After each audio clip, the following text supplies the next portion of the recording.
For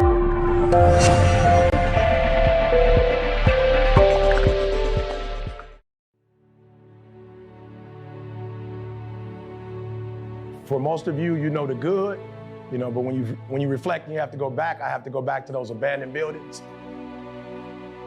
It's a lot of trauma in that. That's not something that you talk about when you're motivated, because my job is to help you not to stay in your trauma, but to get to that next level. But I remember being in that abandoned building. I remember walking the streets of Detroit, and the winters are real.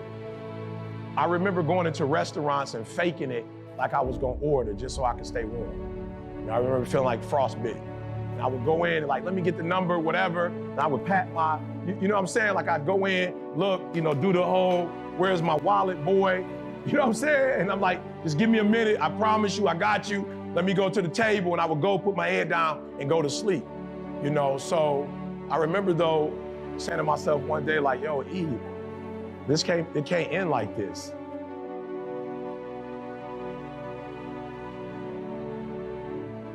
I think what happened when I was homeless, it was a beautiful awakening. It's like when you're living in your parents' home, they are the enemy. Everything you don't do right is because of them. And then when you're on your own and you start making mistakes that you made when you were at home, it's like you can't put it on mama now. Mama not with you no more. You can't put it on daddy and say, my father was too hard. I had a curfew. You know what I'm saying? They wouldn't let me party past 12. Like I had all these excuses why I wasn't successful because of my parents. But then I was homeless and still messing up in school. You know what I'm saying? I was homeless and still getting pulled over by police. You know what I'm saying? For my boys selling dope. Like I was still getting shot at. Like it was some crazy stuff happening in my life. And I was like, yo, Eric, you finally have what you always wanted, control over your life, and you getting the same results. So it's only one common denominator. The teacher doesn't know the cop that arrested you. The cop don't know your mama. You know what I'm saying? The cop don't know the principal. But one of these kids, everybody knows. The cop knows you, the teachers know you, the council know you, your mama know you, the police know you. You are the most common denominator in all of this mess. So because there's one person that's in all of this, that one person is the problem. And I began to say to myself, like, yo, E, if you really want to change, you have to take personal responsibility. And I think the company is where it is, and people follow me because they don't hear a bunch of excuses.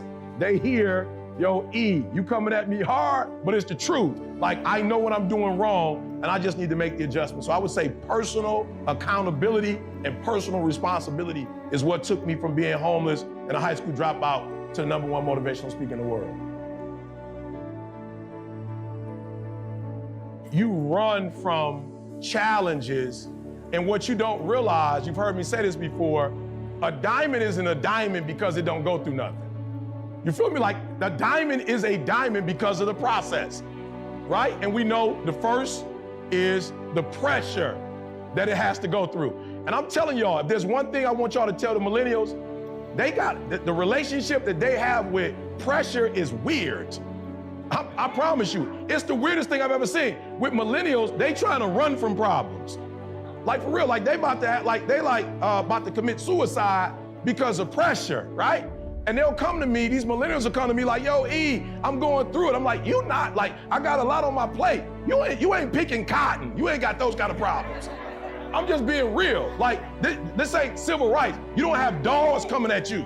I'm just being real. No dogs are coming at you. You don't have water hoses. You don't have people with clubs beating you upside your head. You ain't got no real problems. For me, I understand that when I look at my ancestors, like challenges and pressure is why we say Martin Luther King, because he went through them. It's why we say Malcolm X, because we say Rosa Parks or Harriet Tubman.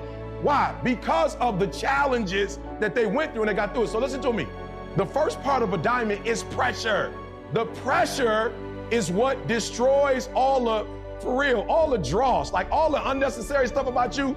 Pressure is gonna get that stuff out the way and bring greatness out of you. Greatness don't come out of you when you're making 6 figures. So listen to me. So then there is the heat that it has to go through. And then look, a diamond is a diamond because they cut it. And so we hate constructive criticism, but that's a part of the process. So listen to me. In business, and y'all gotta hear this for real, I've had no struggles in business. Why? The stuff I'm dealing with in business doesn't compare to homeless. I was homeless. I remember having people tell me the PhD is gonna break you. No, it's gonna break you because you ain't been through nothing, because you spoiled. It's gonna break you. It's not gonna break me. I ate out of trash cans. A paper is not equivalent to eating out of trash cans. It's not the same thing. So for me, no pressure in business, but I will say this, and please hear me, because a lot of you wanna rush the process. We never planned for a business. We just wanted to change lives.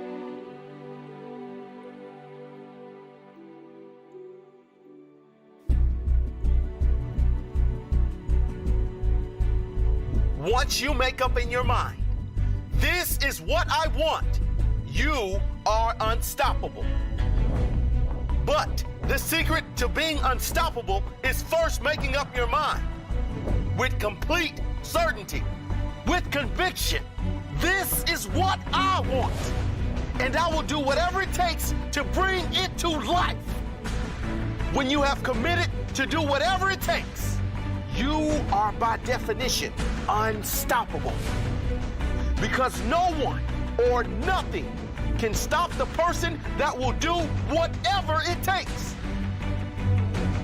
You gotta say, no, I will not quit anymore. This time it's different. I will not settle. I am the king of the castle. Whatever obstacles come before me are only testing me to see how badly I really want my dream.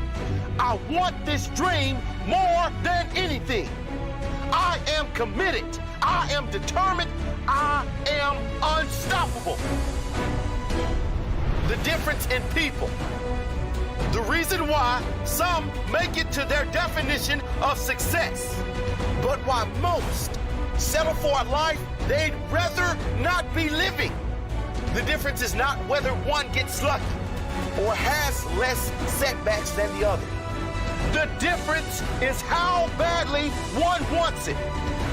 The difference is the successful one is prepared to do whatever it takes. What are you prepared to do to live your dreams? What are you prepared to go through to get to your definition of success on the other side? Are you willing to learn, to develop? If I told you your dream life is right over there, it's waiting for you. All you have to do is stick it out, suffer a little pain, find the answers. Sacrifice. Would you go get your dream? And why on earth are you waiting? There's only 3 words you need to carry with you. Whatever it takes.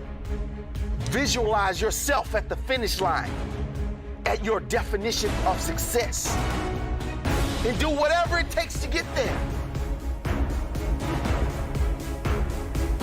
Do not wait.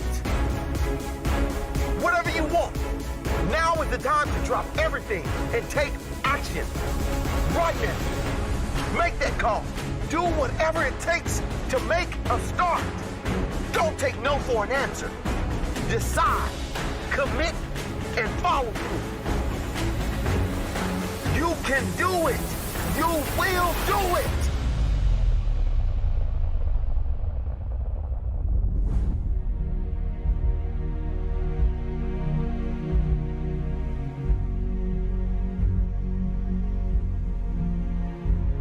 Scientists estimate the chances of you being on this earth are 1 in 400 trillion. Let me repeat that. Chances of you being born on this earth, 1 in 400 trillion. When you really feel the significance of this miracle and when you understand how fragile your life is, how short even the longest human lives are, you may understand how stupid we must be for fearing to take a risk on living our dreams. Fearing to take a risk on living the life we want to live. Not the life that person over there suggested you to live. Not the life your partner, brother, or mother thinks you should live, but the one you want to live.